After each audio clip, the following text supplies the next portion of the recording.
Well, we're pleased to have Cheng Yao Fan. She's a founder of Pi Network. Cheng Yao, thank you so much for joining us today. Thank you for having me. I want to begin and just ask you, what is it about Pi Network, if you had to explain it to a novice, that makes it so unique and advantageous for crypto investors? Oh, first of all, our target audience is not necessarily investors. Pi is a utility token. We're targeting actually everyday people. Actually, one of the mission of Pi is making cryptocurrency and blockchain technology as accessible as possible. And accessibility includes that how can we minimize the barrier to entry. Barrier to entry includes financial barrier to entry, which is referring to the investment part. That's part of the reason why Bitcoin is hard to enter later, because it's so high, it requires a lot of money to enter for many ordinary people. Another aspect of barrier is technical barrier. That's why we make it easy to mine, and we make it most accessible in current day is through a phone. Great. So as I understand it, the Pi coin can only be mined on the Pi network. So why would I want to mine that coin instead of just the Bitcoin, which is, the one that everybody, and their mother wants to be in? Well, to follow from my last answer, basically the two reasons. One is it's free. Everyone, as long as you are willing to make contribution to this network and ecosystem, can participate. Second thing is easily done. You don't necessarily require some knowledge about computer science in order to set up a node, understanding the consensus algorithm in order to mine like Bitcoin. And you also don't need to spend a lot of money for your electricity to run Bitcoin node. So that's why it's easier to mine. I want to come back to that point about energy because it's a very interesting one. Talk to me a little bit about the utility of the token. So if I mine it, what's the benefit to me as a user and a miner? So the vision of Pi is to actually building an ecosystem that is having different kinds of goods and services that are available to be purchased in Pi. And what type of goods and services? It's not just like the goods is not just the investment, the product. The goods are just like the Web2 type of goods and services, meaning that it helps you bring you convenience or fulfill a need of yours that is outside of this, lens of investment. It's literally for practical benefits than just a return, understanding of a return. Gotcha. It makes sense. It makes sense. Have you raised any funding, and how do you make money? We, as you know, the Pi network is free to mine. So in terms of the token side, we decided to give 80% of our supply for free to mine by everyone, and the 20% is goes to the core team. And out of all the coins, we have never sold any coin. Probably this is one of our effort to make it as compliant as possible. We have never run any ICO. We have never sold any token. To support the business, we are running it just like any other Silicon Valley tech startup, that we raise some funds on equity to support the operation of the company. Gotcha. I want to go back to your point about energy, because last week, New York lawmakers passed a bill to ban for 2 years certain kinds of Bitcoin mining that uses energy sources that are bad for the environment. It's now waiting a final signature from the governor of New York. A lot of folks are looking at that story as kind of a barometer of what might happen, in the rest of the country by other states. Do you think that's a good move? And how do you think that affects Pi Network, especially your point earlier about, lower energy usage? Well, its impact on Pi Network is, I guess, it's not necessarily directly impacting us because we're completely using a different type of consensus algorithm that is different from proof of work. We're using, a federated Byzantine agreement, by which I mean it's relying on a trust graph instead of energy. So this consensus algorithm relying on a trust graph to dynamically form quorums, which is a subset of the nodes. And inside the quorum, nodes are sending messages to each other in regard to whether they think this transaction is true or fraudulent. And then this consensus algorithm can reach finality of making a decision, okay, to make that determination for the determination for the network and write it on the ledger. So based on what I described, it's relying on a trust graph, which is what all these mobile phone users are contributing to. And that's why they're mining, the mobile miners. And then relying on that, the nodes are making decisions by transacting, messaging each other about their agreement or disagreement. By saying that, you can understand that any laptop today are able to be online and being able to message each other on the internet. So that's why by nature, this algorithm doesn't necessarily rely on energy. And that is the fundamental reason why Pi Network is not consuming a lot of energy like the classic proof of work consensus algorithm. Understood. Final question, Pi Network has a huge following worldwide. To what do you attribute your success, and what is needed to further amplify the presence of Pi Network in the United States? Well, we are actually, because I guess our headquarters, the big part of our team are actually located in US. US is actually one of the biggest community of Pi Network. However, Pi Network is a world project. Actually, we have over 230 countries distributed users from pioneers from all over these countries, almost every region of the world now. We are, not necessarily trying to increase a certain population because it's a world project, but in order to build on top of, to grow in every region, we need to basically continue cultivating more utilities, continue to build our community, continue to bolster our sense of identity of being part of the Pi network. And it's from the bottom layer, the blockchain layer, the social structure layer, the cultural layer, all three layers as a full stack of building a full vibrant ecosystem of Pi network. What a fascinating company that you've built, and we thank you for sharing some of the insights with us on what you're working on, how it works, and your thoughts on its future growth. Shengyu Fan, we thank you so much for taking the time and joining us today. Thank you. Thank you. Okay. Well, we're pleased to have with us this afternoon Nicolas. He is the founder of Pi Network. Nicolas, welcome to our program. Thank you very much for having me. I'd like to begin with, kind of your thought as to what is it about Pi Network, if you had to explain it to a novice, that makes it unique and advantageous for crypto investors, crypto miners. What's unique about it? Thanks for this question, Dorian. So Pi is really accessible to everyone out there.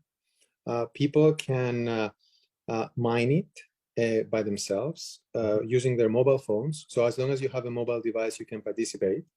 And then once you have mined it, and eventually, especially when we migrate everyone to the mainnet, which we can talk about it later, then you can use that currency to perform various activities on the network, which we call utilities. So Pi applications and other things. And the beauty of this is that even people who wouldn't be able to participate in this process, imagine someone in a country that they wouldn't have a bank account, or they wouldn't be able to, how do you acquire a Bitcoin, for example, if you don't have a bank account or if you have no way to enter? So anyone can actually enter. And then once they enter, they are able to participate in those activities. They are able to pay Pi to ask another pioneer for some type of labor, for example. You can buy goods and services, or you can even get paid for services that you provide for others. Great, that's great, and that's nice insight that you give us there on how it works. So, what does it mean for the future of mining and crypto mining to have the ability to do this right in the palm of your hands?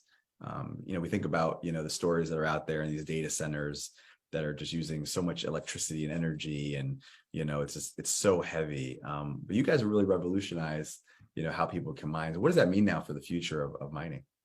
Yeah, I think this is the way to go, because if you think about it, Bitcoin proved to the world that it is possible to have digital currency, and it works. So the first time that it was implemented, it had to be with the way it was to be succeeded. So to succeed, it needed to have servers, it needed to be what it is.